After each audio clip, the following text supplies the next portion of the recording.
In this lesson, we're going to be analyzing graphs of functions. So when we take a look at a graph of a polynomial, such as a cubic function, if I draw what an example would look like, it would come around and sometimes they have bends and curves in them. We would call where the function changes from going one direction to another as a local maximum. In other words, this was a high spot of a graph because as the graph went up, it turned and went down.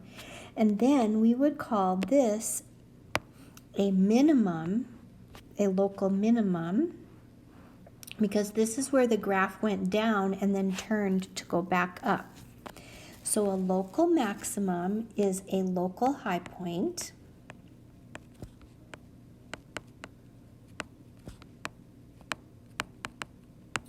And a local minimum is a local low point. So the other thing we want to talk about is we would look at x-intercepts where we cross the x-axis, or y-intercepts where we cross the y-axis. We've already talked about end behavior, and these notes were a little bit old in the fact that we didn't do this year. So are we increasing or decreasing?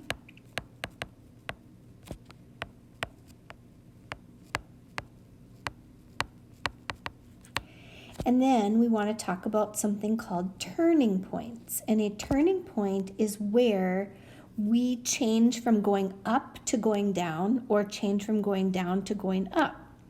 So when we have a turning point, if you look at this graph right here, this is a local maximum. It's also called a turning point, where we were going up and then we reversed the direction, went down.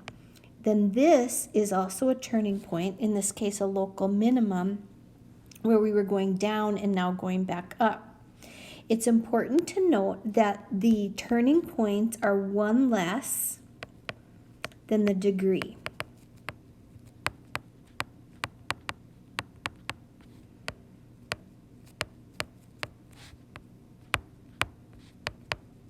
So, for example, this particular picture would be a cubic function, meaning it would be some sort of equation with an x cubed in it. There would be two turning points, one less than the degree. So that's what our lesson is going to be on, is finding these particular items when we're looking at a graph or given an equation. How do we find those? So for the graph, we want to estimate the x-intercepts, minimums, maximums, and then give the lowest degree. Okay? So first of all, I want to take a look at the turning points. Where did we turn? So here's a turn, here's a turn, here's a turn, and here's a turn.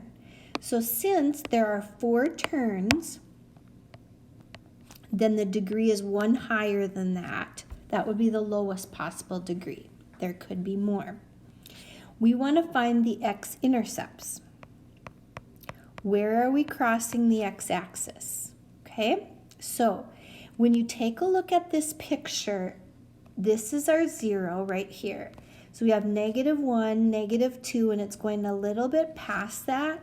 This is a case where we're going to do some estimating. So that might be at -2.1. And remember, as a point, the y value is 0 when you cross the x-axis. So that could be one of our x-intercepts. Here's another one, and it's just past the -1. So that might be like -1.2. Then we also have the 0, 0 at the origin it crosses. Here's another one over here that might be about at +1.2. And then we have another one right here, which might be at 2.1. Now, we are estimating with decimals, so as long as you're within a tenth or so, then we would definitely give you credit. Then we need to do the local minimum or maximum from the graph. So those are our highlighted yellow spots, and we're looking at where those are located. And what we will do on those is only give us the y values of our max and mins. So give us the y values. First, we'll start with our maximum. Okay, so the maximum is the top of the hill, and it looks like y is located at positive 3. And there's another maximum over here on the right side of the y-axis, and it looks like it's about at 1.5. Then we want to look at our minimums, our valleys. So we are down here below the x-axis on the first one on the left side. Looks like it's at about negative 1.5. And the other one looks like on the right side that it's at negative 3.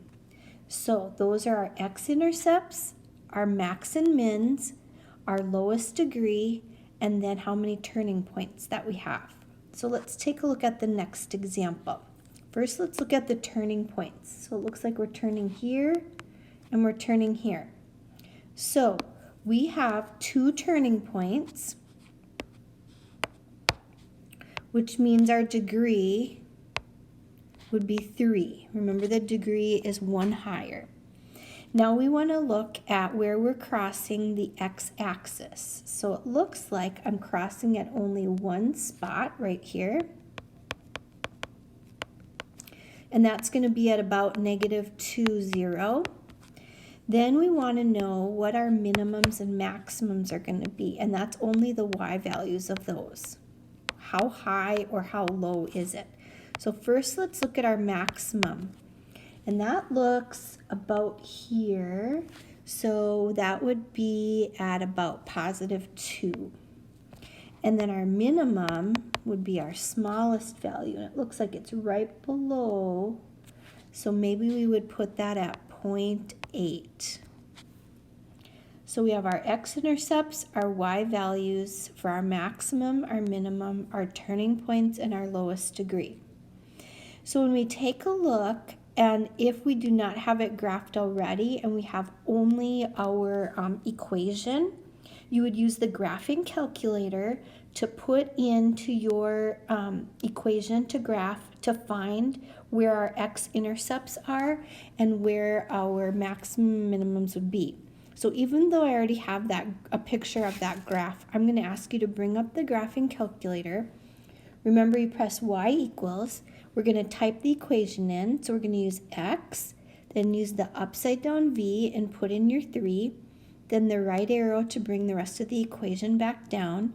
So we have minus 5x squared plus 4x and then plus 3. That's our equation. Now we're going to press graph.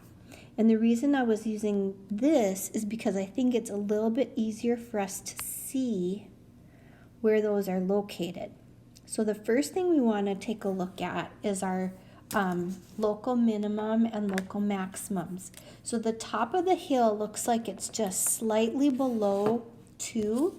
So maybe that would be at 1.9. And then our minimum looks like it's below, maybe at negative 1.5. And then we want to look where we're crossing the x-axis. We're crossing the x-axis at about negative 0.5. And then on the right side, maybe at about 0.8. And then again on a little bit further at maybe about 1.6 or 1.7. So I'm going to write those in as we're doing our notes. So we would have our x-intercepts at negative 0.50, at about 0.80, and about 1.70. And then our max is at 1.9 about, and our minimum is about at negative 1.5. So this is how we are analyzing our graphs. Now, the next one says, if you have a fourth degree polynomial, so that's going to be x to the fourth power, and are given one imaginary root. Now, here's the deal. Remember, if you're given one, that imaginary comes in pairs, so there must be two imaginary. So if it's a fourth degree polynomial, there would be 4 solutions, which are called roots.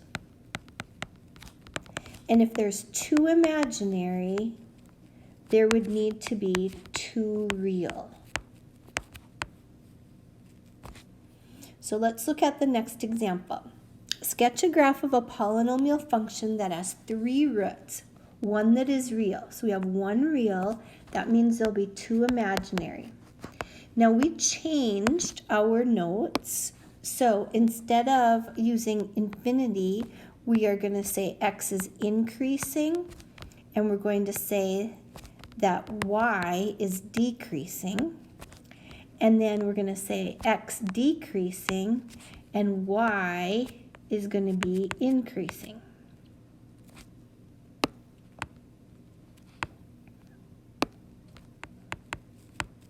So if we make our xy axis, it looks like this is a cubic function with 2 imaginary and 1 real root. So it could be something like this, where I cross the x-axis and then I make a little bit of a bump going above. So I have 1 real root and then I have 2 imaginary because those bumps are above. So let's take a look at the second example. It has 2 roots, 2 solutions. None of them are real. So they are 2 imaginary. Now we know if there's 2 solutions that this is going to be a parabola. And according to our directions, it says x is increasing and y is increasing. As x is decreasing, y is increasing. In that case, since they're both increasing, we know that our parabola is opening up. And because we have 2 imaginary, we know that it's not crossing the x-axis, so it's opening up and it's going above. All right, that is analyzed.